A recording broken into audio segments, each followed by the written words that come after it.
The government would examine 3 options: a reservoir built upstream at Morley, a reservoir near the Glenbow Reservoir on the city's western edge, or an expanded capacity of the Ghost Reservoir.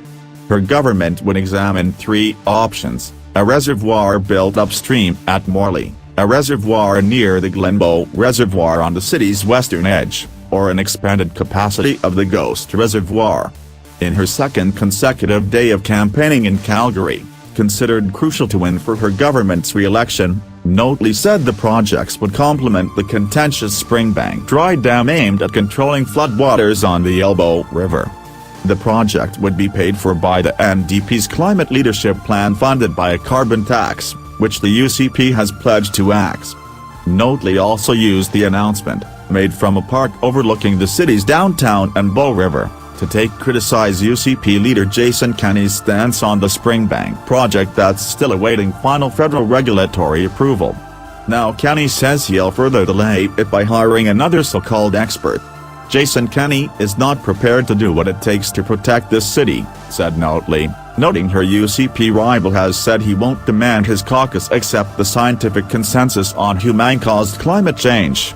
A government made up of MLAs who are actually invited to deny science will not be fit to make those kinds of decisions, she said. Scientists have increasingly linked the frequency and severity of extreme weather events to fossil fuel emissions trapped in the atmosphere. Notley said she'll be spending considerable campaign time in Calgary, a city of 26 electoral seats where months of polling have shown the city to be icy towards her party.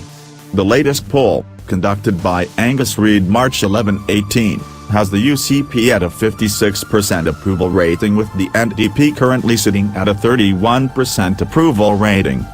Those surveys indicated much of that disapproval stems from economic issues, including the failure to push through the Trans Mountain Pipeline to the BC coast. Additionally, the city is suffering from one of the highest unemployment rates among major cities in Canada.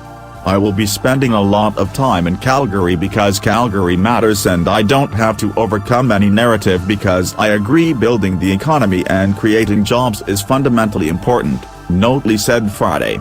She pointed to her government's efforts to create $70 billion in private investment in energy refining and upgrading by 2030, which the NDP says will create 70,000 jobs and a separate $100 million in high-tech investment. The Trans Mountain Pipeline